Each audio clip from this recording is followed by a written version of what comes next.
साहित्यकल्पमध्ये आपलं स्वागत आहे. घेऊन आलीये तुझ्या सवे सारे हवेचा पुढचा भाग. आधीचे भाग ऐकले नसतील तर प्लीज ऐकून घ्या आणि माझ्या चॅनलला सबस्क्राईब करायला विसरू नका. प्लीज प्लीज आपला सपोर्ट मला खूप गरजेचा आहे. Please support me. सुरू करूया. तुझ्या सवे सारे हवे भाग 11. एवढ्यात तो गाणं गुणगुणतच आत शिरला. त्याचं बाजूला लक्ष गेलं आणि हो, त्याने तिला पाहिलं. पाहतो तर एक सुंदर मुलगी त्या फ्रीज कंपार्टमेंटमध्ये. तिला अशा अवस्थेत पाहून त्याला प्रश्न पडला, इथं एक मुलगी काय करते? या विचाराने तो तिच्या जवळ आला. Hey, hello hello, who are you okay? तिच्या हातात तिने बंदूक घट्ट पकडली होती. मघाशी वरच्या फ्लोअरला काहीतरी झाल्याचं त्यानंही तर ऐकलं होतं. ही त्यांच्यातली असेल का? त्याच्या मनात येऊन गेलं. तो तिला उठवण्याचा प्रयत्न करू लागला. तिच्या गालात हलकेच मारले, तिचे तळहात चोळले, पण ती गार पडलेली. क्षणाचाही विलंब न करता त्याने तिला बाहेर घेतलं आणि तिला त्यांच्या रेस्टरूममध्ये नेलं. बाहेर वेट फ्लोअरचा बोर्ड लावून दिला आणि तिला शुद्धीवर आणण्याचा प्रयत्न करू लागला. सोबतच लागलीच एक कॉल लावला. हॅलो शफिक, मी श्रीराम बोलतोय. पटकन रेस्टरूममध्ये ये आणि हो, येताना एक मोठा बॉक्स आण. जे मीठ खराब झाल्यावर आपण न्यायला आणतो तो वाला. शिवाय सोबत एक बुरखाही आण. Okay okay. एक मिनिट, पण बुरखा किस लिए? और मैं यहाँ पे वो कैसे अरेंज करूँगा? मुझे पता नहीं शफीक, बट आय नो हे तूच फक्त करू शकतोस. Please do as I say quickly. It's my an order. बरं, पाहतो, आलोच. समोरून उत्तर मिळताच श्रीरामने फोन ठेवला आणि तो तिच्याकडे वळला. मुग्धाचे नाजूक हात हातात घेत त्याने तिला ऊब निर्माण करायला मदत म्हणून तिचे हात चोळू लागला. किती गोड दिसत होती ती. तिच्या चेहऱ्यावर रुळणाऱ्या त्या बटा आणि निपचित पडलेला तिचा देह. तिला पाहताच क्षणी त्याच्या मनात काय हलचल होत होती हे सांगणंच कठीण होतं. पण मनाला सावरत सध्या तो तिला वाचवायचा प्रयत्न करत होता. त्यात त्याला ती तिथं कशी आली हे काही कळत नव्हतं. 10 मिनिटं तरी झाली असतील. तिथं आणखी कोणी येत नाही ना हे पाहत पाहत तो तिला शुद्धीवर आणण्यासाठी प्रयत्न करत होता. एवढ्यात शफीक आला.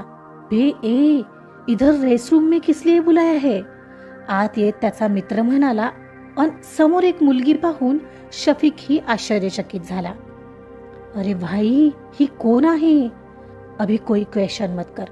शी was in freezer compartment. Look at her. कैसी हालत हो गई है बेचारी की. पता नहीं कौन है, कहाँ से है. त्यांचं बोलणं चालू होतं आणि मुग्धाला जरा शुद्ध येऊ लागलेली आणि तिच्या कानावर श्रीरामचं बोलणं पडत होतं. बुरखा लाए हो? कहाँ है? ये लो. क्या क्या करना पड़ रहा है, इसलिए टाइम लगा. लेकिन अब इसको लेके कैसे जाओगे? वही सोच रहा हूँ यार. तिनं हळूहळू डोळे उघडले आणि तिच्या लक्षात आलं दोघे जण तिच्याच बाबतीत बोलत आहेत. तिने पटकन बाजूला ठेवलेली बंदूक पुन्हा उचलली आणि दोघांवर ताणली. मुझे जाने दो नहीं तो मैं मार डालूंगी आप दोनों को. हे हेलो, सुनो सुनो सुनो, बिल्कुल भी आवाज मत करो. हम तुम्हारी मदद करना चाहते हैं. मेरा नाम श्रीराम है और ये मेरा दोस्त शफीक. शफीक मीन्स मुस्लिम. माझा विश्वास नाही यावर आणि तुझ्यावरही, ती म्हणाली. हे सुनो, हम भी इंडिया से हैं. हम ही तुम्हारी मदद कर सकते हैं. तुम कौन हो? वहाँ फ्रीज कंपार्टमेंट में कैसे आई? कुछ तो बोलो. श्रीरामने अगदीच बारीक आवाजात विचारलं आणि तो भारतीय आहे हे पाहून ती त्याला बिलगलीच. नाजूक मुग्धाच्या त्या अचानक बिलगण्याने उगाचच त्याच्या अंगावर शहारा येऊन गेला होता. प्लीज मेरी मदद करो, प्लीज मुझे बचा लो. वो लोग मुझसे कुछ भी करवा रहे हैं. प्लीज, मला इथं नाही राहायचंय, मला भारतात जायचंय. ती रडता रडता आणखीनच घट्ट बिलगत होती आणि शेवटचं वाक्य मराठीत बोलली. तू मराठी आहेस? हे, मी पण मराठीच आहे. तू आधी शांत हो. तुला सेफ ठेवण्याची जबाबदारी माझी. तुझं नाव काय म्हणालीस? तो तिला बाजूला करत म्हणाला. मुग्धा. तिनं गोड आवाजात उत्तर दिलं आणि ते तिचं नाव ऐकूनही त्याच्या मनात एक प्रकारे वेगळंच फील झालं, जणू तिच्याशी खूप आधीचं नातं असावं. सी मुग्धा, हा बुरखा घाल, कारण इथून बाहेर पडणं इतकं सोपं नाहीये. हा एकमेव मार्ग आहे. आय होप तू कोऑपरेट करशील. बाकी मी तुला सेफ पाठवेन. It's my responsibility. शफिक, हिला माझ्या रूमवर सेफ पाठवशील हा. आता फक्त एक काम कर, लॉन्ड्रीच्या ट्रॉलीची व्यवस्था कर आणि इथं घेऊन ये. मी नाही जाणार याच्यासोबत. तू नाहीच का येणार सोबत? तू चल ना प्लीज. मुग्धा बारीक तोंड करून त्याला म्हणत होती. तसं तिचं बोलणं ऐकून किंचित ओशाळून तो म्हणाला, सॉरी, पण अगं मला जमणार नाहीये आणि हा माझाच मित्र आहे. तुला सोडेल, काळजी करू नकोस. आणि सगळेच लोक वाईट असतात का? हाही माझा चांगला मित्र आहे. तू आता सेफ आहेस, एवढंच लक्षात ठेव. ओके, ती म्हणत होती तोच कसलासा आवाज बाहेर झाला आणि श्रीरामच्या अतिशय तीक्ष्ण कानांना जाणीव होते तोच शफिकला शांत राहायचा इशारा करत अचानक श्रीराम तिला तिथंच असलेल्या चेंजिंग रूम मध्ये घेऊन गेला. तो अगदीच तिला खेटून उभा होता आणि त्याचा हात तिच्या तोंडावर. तिनं त्याच्याकडे पाहिलं तर तो घाबरून इकडं तिकडं पाहत तो तिला सतत शांत राहण्याचा इशारा करत होता. त्या क्षणी त्याच्याशी झालेली नजरानजर, त्याचे ते खोल आणि बोलके डोळे, काहीतरी होतं त्यात. तिला त्या डोळ्यात त्यावेळी उगाचच एक विश्वास दिसत होता. हा मला काही होऊ देणार नाही असा. ए, यहाँ किसी लड़की को देखा? बाहेर आवाज आला. नहीं तो? सच में ना? नहीं भाई, सच में मैंने किसी भी लड़की को नहीं देखा, शफीक म्हणत होता. फिर यहाँ क्या कर रहे हो? मदद कर रहा हूँ मेरे दोस्त को. कहाँ है तेरा दोस्त? अंदर है, चेंज कर रहा है. कौन है अंदर? जरा बाहर आओ. कौन हो भाई? कपडे भी चेंज नहीं करने देते हो. श्रीराम शर्टचं बटन लावण्याचं नाटक करत बाहेर जायला निघाला. आतमध्ये तिला शांत राहायला सांगून तिला साईडला उभं केलं आणि दार उघडून तो बाहेर आला. लेट मी चेक वन्स, अंदर कोई है तो नहीं, म्हणत तो आत जायला दार उघडणार एवढ्यात बाहेर आवाज देत त्याला कोणी आलं. शमशेर, वो है तो नहीं ना अंदर?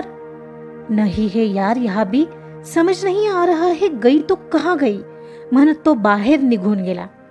शफीक आणि श्रीराम एक क्षणासाठी एकमेकांकडे पाहत होते की आता ते यांना सापडू नये. थोडा वेळ थांबून ते लोक दूर गेल्याचं जाणवताच त्याने शफीकला लॉन्ड्रीची ट्रॉली आणायला पाठवलं आणि मुग्धाला हाक मारली. मुग्धा, बाहेर ये.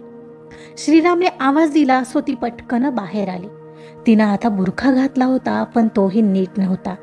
त्याला तिला तसं पाहून जरा हसूच आलं. तो तिच्या जवळ गेला. हे असं नाही घालत, wait, let me help you, म्हणत त्याने तो नीट केला आणि तिचा चेहराही झाकला. काहीच मिनिटात शफीक लॉन्ड्री बॉक्स घेऊन आला. श्रीरामने तिला आत बसायला मदत करून तिच्यावर कपडे ठेवले आणि तिला पूर्णतः झाकलं. सुन शफीक, उसे डायरेक्टली पार्किंग में लेके जाओ. कैमरास का ध्यान रखना और समय देखते ही इसे उतारना. और हाँ, उसे मेरे रूम में छोड़ के आना, हाँ प्लीज. ओके, डोंट वरी, काम हो जाएगा, म्हणत शफीक तिला घेऊन गेला आणि श्रीराम पुन्हा त्यांचं काम करायला फ्रीजर कंपार्टमेंट मध्ये गेला. खराब झालेलं मीठ ताबडतोब आलेल्या डब्यात काही कर्मचाऱ्यांना बोलावून ठेवायला लावलं आणि ते कर्मचाऱ्यांसोबत खाली पाठवणार एवढ्यात शफीकचा कॉल आला. अरे यार, चाबी कौन देगा मुझे रूम की? ओ शिट, पर वेट तो रहेगा घर पे, नहीं तो रुको मैं आता हूँ, म्हणत फोन ठेवून तो स्वतःही त्यांच्यासोबत खाली जायला निघाला. खाली आला, त्यांच्यातले मघाचे लोक तिथंच उभे होते. हे हे, क्या है इसमें? कुछ नहीं, मीट खराब हुआ है तो बस वही फेकने के लिए जा रहे हैं. ओपन करके दिखाए? श्रीराम म्हणाला. हाँ दिखाओ दिखाओ, तो म्हणाला आणि त्यानं ते बॉक्स ओपन करून दाखवलं. इट्स ओके, जाओ, सिकंदर म्हणाला तसा श्रीरामने कर्मचाऱ्यांना ते नेण्याचा इशारा केला आणि तो कारकडे शफीकला कीज द्यायला निघाला. श्रीराम त्यांच्या कारपर्यंत पोहोचलेला तोवर मुग्धाला कारमध्ये बसवून शफीक त्याची वाट पाहत होता. काय माहित का पण ते लोक त्यांच्या मागे आले होते. 1 मिनिट, ये लड़की कौन है? मेरी बेगम है, शफीक मध्ये पडत म्हणाला. अच्छा, हमें इसका चेहरा दिखाओ. जरा अल्लाह से तो डरो. भला मैं क्यों दिखाऊं उसका चेहरा? मैं नहीं दिखाऊंगा. वैसे आप दोनों हमेशा साथ में क्यों दिख रहे हो? तुम लोग कुछ छुपा तो नहीं रहे हो हमसे? भाई, मैं यहाँ का इंचार्ज हूँ, ये मेरा आयडी. श्रीरामने त्याचा आयडी समोर केला. अमन शेख असं काहीचं नाव होतं. ते त्या व्यक्तीने वाचलं तसं मुग्धाला आत भीतीच वाटली. क्षणभर हाही आपल्याला फसवत नसेल ना असंच तिच्या मनात आलं. पण तरीही ती शांत बसलेली. और हाँ, अभी हमें जाने दो, हमारा काम कर रहे हैं यार. अभी इसको अस्पताल लेके जाना है, इसलिए जा रहा हूँ, शफीक म्हणाला. ओके, जाओ म्हणत ते लोक निघून गेले आणि दोघांनी सुटकेचा निश्वास सोडला. मुग्धा, प्लीज, शफीकने सांगितल्याशिवाय हा बुरखा काढू नकोस. मी आता माझ्या कामावर जातोय. तो तिच्या जवळ जाऊन पुटपुटला. तिने हलकेच असं केलं आणि तो शफीकला म्हणाला, शफीक, इसको छोड़ के जल्दी से वापस आ जाना. म्हणतच त्याच्या हातात रूमचे कीज दिले आणि तो हॉटेलमध्ये गेला. शफीकने कार सुरू केली आणि त्याच्या रूमच्या दिशेने घेतली. पण मुग्धाच्या मनात अजून नाना शंका येऊ लागलेल्या. याचं नाव अमन शेख असं का वाचलं त्या माणसाने? मी याच्यावर विश्वास ठेवून चूक तर नाही ना केली? अनेकदा तिला बुरखा काढून बाहेर यावं असं वाटत होतं. मनात येणारे प्रश्न शफीकला विचारावे असे वाटत होते. पण त्यानेही खोटी उत्तर दिली तर काय? कोणावर विश्वास ठेवावा आणि कोणावर नाही हे अजूनही तिला समजतच नव्हतं. आणि बाहेर यायचीही भीती वाटत होती.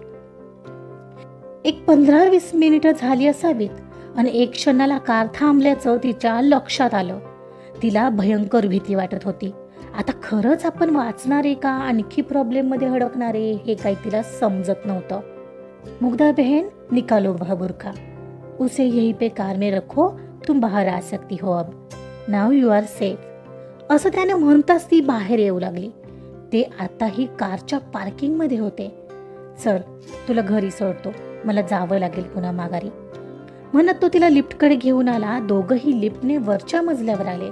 त्याने डोअर बेल वाजवली पण कोणी उघडलं नाही. मग त्याने स्वतःच्या जवळच्या कीजने डोअर उघडलं. लगता है ये वेदा घर पे नहीं है शायद. तू ये ना आत. वो देख, वहां पे किचन है, तिकडे बाथरूम, पलीकडे बेडरूम. फ्रीज मध्ये काहीतरी खायला असेल ते खाऊन घे. ओके, मी आता निघतो. या कीज नीट ठेव. आणि हो, दार उघडायच्या आधी कोण आहे ते नक्की बघ आणि मगच उघड, शफीक म्हणाला. हो, थँक्यू, ती म्हणाली आणि शफीक निघून गेला. तिनं दार लावून घेतलं आणि ती सगळं घर फिरून पाहू लागली. सध्या तिला भूक नव्हतीच. सो घर पाहून घेताच ती हॉलमध्ये असलेल्या सोफ्यावर येऊन पडली. थँक गॉड, आपण वाचलो. खूप मोठ्या दिव्यातून बाहेर आलोय असंच तिला वाटत होतं. हे सगळं त्या श्रीराममुळे झालं. किती चांगला आहे तो, आणि मी काही विचार करत होते त्याच्याबद्दल म्हणत तिनं स्वतःच्याच डोक्यात मारलं. आणि एवढ्यात तिला आठवलं, पण मग अमन का नाव होतं त्याचं त्या कार्डवर म्हणत तिचं तोंड वाकडं झालं. पण काही म्हणा, काही भारी स्माईल आहे त्याची. तिचा बुरखा नीट नव्हता तेव्हा त्याचं हसणं तिने नेमकं पाहिलेलं. तो हसताना त्याच्या उजव्या गालाला एक खळी पडत होती आणि त्याच खळीने मात्र तिचा क्लीन बोल्ड झालेला. त्याचं ते आत्मविश्वासपूर्ण बोलणं, त्याची उंच आणि धिप्पाड शरीरयष्टी असूनही तरीही त्याच्या गालावर पडणारी खळीच आत्ताही तिला जास्त आठवत होती. ती आठवून हृदयात अजीबशा भावनांचे तरंग उठू लागलेले. हे आपल्याला काय होतंय हे तिला समजतही नव्हतं. त्याला आठवल्यावर काहीतरी मिळाल्याची भावना मात्र मन भरून टाकत होती. आजचा पार्ट इथंच संपलाय. तर अशा प्रकारे मुग्धाच्या आयुष्यात श्रीरामची एंट्री झालीये. ती तर त्याला पहिल्यांदाच पाहताच त्याच्या प्रेमात पडलीये. पण हे प्रेम यशस्वी होऊ शकेल का? बघूया काय होतंय पुढच्या पार्टमध्ये. कथा ऐकत रहा, तुझ्यास हवे सारे हवे. कथा आवडत असेल तर लाईक करा, सबस्क्राईब करा आणि शेअर सुद्धा करा. Thank you so much.